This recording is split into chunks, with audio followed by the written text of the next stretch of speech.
Hello friend, एक बार फिर से राम राम सभी को, जय माता दी। तो कैसे हैं आप सब लोग? आई होप कि आप सब लोग बहुत अच्छे होंगे। तो आज का जो रिएक्शन है वो एक ऐसे देख लिया हो थंबनेल, तो ऐसे फ्रेंड्स पर है जो पहले कभी फ्रेंड हुआ करते थे पर आज इनकी दोस्ती नहीं है। ठीक है। और इनकी दोस्ती कब नहीं हुई थी? जब नैन्सी की शादी हुई थी उस टाइम पे इन लोगों की दोस्ती टूट गई थी, लेकिन उससे पहले ये दोनों बेस्ट फ्रेंड हुआ करते थे। तो इस टॉपिक पर बहुत सारे जो आज का रिएक्शन है वो रिएक्शन मेरा है तारा और नैन्सी के ऊपर।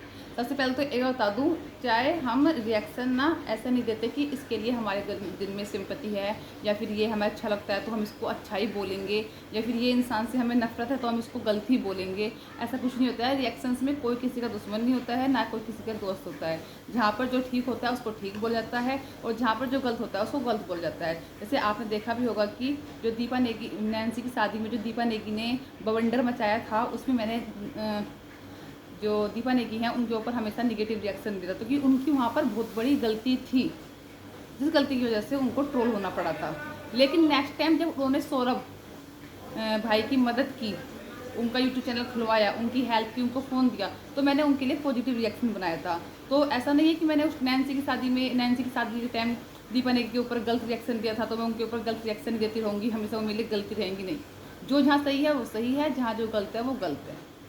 यहाँ कोई पर्सनल दुश्मनी नहीं होती है यूट्यूब पर, ये एक प्लेटफॉर्म है सिर्फ। इस पर ऐसा नहीं कि इस पर हम किसी को गलत बोल रहे हैं तो उसके साथ हमारी पर्सनल दुश्मनी हो गई है, नहीं। यहाँ बहुत सारी वीडियो को सोच समझ के देख कर जब रिएक्शन दिया जाता है। तो ये जो रिएक्शन है ये नैन्सी और तारा के ऊपर क्यों है? क्योंकि नैन्सी की जब शादी हुई थी उसके बाद नैन्सी और तारा की दोस्ती टूट गई थी, उसके ऊपर बहुत सारे क्वेश्चन आते हैं। और जब दीपा नेगी के साथ मेरा कंट्रोवर्सी चल रही थी तो उस टाइम पर मैंने एक बात बोली थी कि मुझे सब पता है कि इनकी लड़ाई झगड़े किस बात को लेकर हुए हैं, क्या रीज़न है क्या रीज़न नहीं है। कि मेरी उसके बाद राहुल भाई से बात हुई थी, उन्होंने मुझे बहुत सारी बातें बताई थी इस शादी से रिलेटेड। तो उन्होंने इस शादी से रिलेटेड मुझे बहुत सारी बातें बताई थी, है ना। जो चाहती तो मैं एज ए प्रूफ रख सकती थी, ऑडियंस के सामने बिल्कुल क्लियर कर सकती थी कि नैन्सी तारा की दोस्ती किस लिए टूटी है। लेकिन मेरे लिए नैन्सी और नैन्सी के जो हस्बैंड हैं वो भी सेम है, और तारा के जो हस्बैंड हैं वो भी इक्वल है। ऐसा नहीं है कि दोनों में मैं किसी को भेदभाव करती हूँ, कोई भी ज़्यादा पसंद है कुछ कम पसंद है, नहीं। दोनों ही इक्वल हैं, है ना। मेरे लिए सारे ही यूट्यूबर इक्वल हैं। लेकिन राहुल भाई से जब मेरी कंट्रोवर्सी हुई थी दीपा नेगी वाली बात पर, मतलब राहुल भाई से दीपा नेगी से मेरी जब कंट्रोवर्सी हुई थी नैन्सी की शादी वाली बात को लेकर, तो वो बीच में तारा को लेकर आ गई थी, है ना। उसके बाद राहुल भाई से मेरी बात हुई थी इंस्टाग्राम पर, तो उन्होंने बहुत सारी बातें बताई थी। लेकिन अगर मुझे कुछ वो होता ना कि मुझे अपने व्यूज़ बढ़ाने हैं, क्योंकि उस टाइम पे उस कंट्रोवर्सी पर बहुत ज़्यादा व्यूज़ आ रहे थे। अगर मैं चाहती उस टाइम पर तो मैं अपने बहुत सारे व्यूज़ बढ़ा सकती थी, है ना। राहुल भाई के स्क्रीनशॉट डाल देती, या फिर अपने आप से बढ़ा चढ़ा के दो चार बातें और बता देती कि इनकी लड़ाई क्यों हुई क्यों नहीं हुई। मुझे सब पता है लेकिन मैंने नहीं बताया। क्यों? क्योंकि किसी का व्यूज़ ज़्यादा मायने रखते हैं हमारे लिए, किसी का विश्वास। ठीक है। अगर किसी ने हम पर विश्वास करके बहुत सारी बातें हमें बताई हैं तो इसका मतलब ये नहीं है कि हम कुछ व्यूज़ के लिए, उन व्यूज़ से कुछ पैसे आ जाएंगे, उन पैसों के लिए अपनी ईमानदारी बेच दें या लोगों के साथ विश्वासघात कर दें। ठीक है। क्योंकि जब राहुल भाई ने बोला था ना तो उन्होंने एक बात ही बोली थी मेरे से कि मैं आप पे मैंने मतलब ये सोचा कि मुझे पता आप रिएक्शन देती हो, आप बता भी सकती हो पब्लिक को, लेकिन फिर भी मैंने बता दिया आपको, वो आपकी मर्जी, अब आगे आप बताओगे नहीं बताओगे। तो वहाँ पर अगर मैं ये सारी बातें पब्लिक के सामने रख देती नैन्सी और तारा की दोस्ती वाली की, तो बहुत सारे व्यूज आते मेरे पास उस वीडियो को देखने के लिए, है ना। और उनसे शायद पैसे भी आ जाते, लेकिन उस पैसे मेरे पास व्यूज आ जाते, पैसे भी जाते, लेकिन जो विश्वासघात होता, जो किसी का विश्वास टूटता, वो उसकी भरपाई कभी नहीं हो पाती, है ना।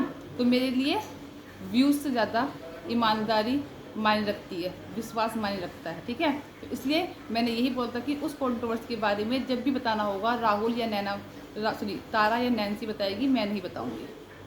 और वही नैन्सी और उनके हस्बैंड की बात बताऊँ तो गौरव, मैं नाम भूल गई थी, गौरव भाई की बात बताऊँ तो मैं चाहती तो नैन्सी और गौरव को निगेटिव करके भी बहुत सारी वीडियो बना सकती थी, उससे भी बहुत सारे व्यूज़ मिल जाते। लेकिन क्यों, है ना। क्यों इन सब विश्वास तोड़ के इनके पैसे कमाए। मेरे लिए जैसे नैन्सी और गौरव हैं, ऐसी तारा और राहुल हैं। जहाँ पर जो गलत है, जहाँ पर जो सही है सही है। मैं कभी कभी तारा के ऊपर भी निगेटिव वीडियो बना देती हूँ। जब मुझे वो गलत लगती है तो मैं गलत बनाती हूँ, लेकिन जहाँ मुझको सही लगती है तो मैं उसको सपोर्ट ही करती हूँ, ठीक है। तो ये जो भी लड़ाई झगड़े हैं ना, ये सबके दोस्ती के बीच में होते हैं, सब जगह होते हैं। और इनकी ये अपनी आपस की पर्सनल बात है। इनकी दोस्ती टूटी, किस बात की टूटी, तो वो जब भी बताएंगे यही लोग बताएंगे। उस चीज़ को लेकर मेरे पास ब्लेम मत करो कि आपको सब पता है फिर भी आपने नहीं बताया। तो भाई मैं नहीं बता सकती, मैं किसी का विश्वास नहीं तोड़ सकती कुछ व्यूज़ के लिए, ठीक है। और गलती किसी की नहीं होती है, सिर्फ टाइम ख़राब चलता है, उस वजह से सब कुछ होता है। ना नैन्सी की और गौरव भाई गलती है, ना ही तारा की और राहुल की है। बस सिचुएशन ही कुछ ऐसी होती है ना कि कभी कभी इंसान के रिश्तों में दूरी आ जाती है। बहुत सारी गलत फहमी हो जाती हैं, बहुत ज़्यादा ओवर हो जाता है, ओवर थिंकिंग हो जाती है, या टाइम ख़राब चलता है। अब बात करते हैं आज का जो तारा ने और तारा की सासू माँ ने जो आज एक मोटिवेशनल वीडियो बनाई थी उस बात के ऊपर। तो वो सबको पता है कि वो प्रैंक था, है ना, सबको पता है, दिख रहा है प्रैंक है। तो लोग बोल रहे हैं कि हमें तो पहले ही पता था ये प्रैंक था। अच्छा, हमें तो पता ही नहीं था प्रैंक था, ना तारा ने बताया कि वो प्रैंक है ना। तुम्हारे अंदर तो बहुत दिमाग है कि तुम्हें पता चल गया कि वो प्रैंक है। अगर तुम वीडियो को पूरा देखते तो जब तक तुम्हें समझ में आता कि वो प्रैंक है। लेकिन कुछ जैसे तारा ने टाइटल डाला ना, आज सास बहू की हो गई लड़ाई, या मैं सास के साथ नहीं रहूँगी, लोगों के मन में एकदम से ऐसी कितनी खुशी हुई होगी, बेटे आज तो मिल गया तारा को ट्रोल करने का मौका। आज तो तारा ने दिखाई दी असलियत, और आज तो सासू माँ ने भी तारा की असलियत खोल दी। जैसे कुछ लोग अब भी बोल रहे हैं कि बेशक उन्होंने प्रैंक किया है, वो झूठा प्रैंक था, लेकिन कहीं ना कहीं जो राहुल की मम्मी है उन्होंने अपने मन की बात बोल दी तारा को लेकर, और तारा ने अपने मन की बात बोल दी सासू माँ को लेकर। अच्छा, दिमाग का यूज बहुत करते हो तुम लोग, है ना। इस चीज़ को निगेटिव वे में तो ले गए, लेकिन इस चीज़ को पॉजिटिव वे में नहीं ले गए तुम, कि अगर हम तारा की और आंटी जी की ये मोटिवेशनल स्टोरी देखते हैं सास बहू वाली, तो इससे हमें, तुमने स्टार्टिंग देख ली, लड़ाई झगड़ा हो रहा है, ये हो रहा है, वो हो रहा है, बहू 8 बजे सो के उठती है, सास सारा काम करती है, आजकल की बहू ऐसी हैं वैसी हैं।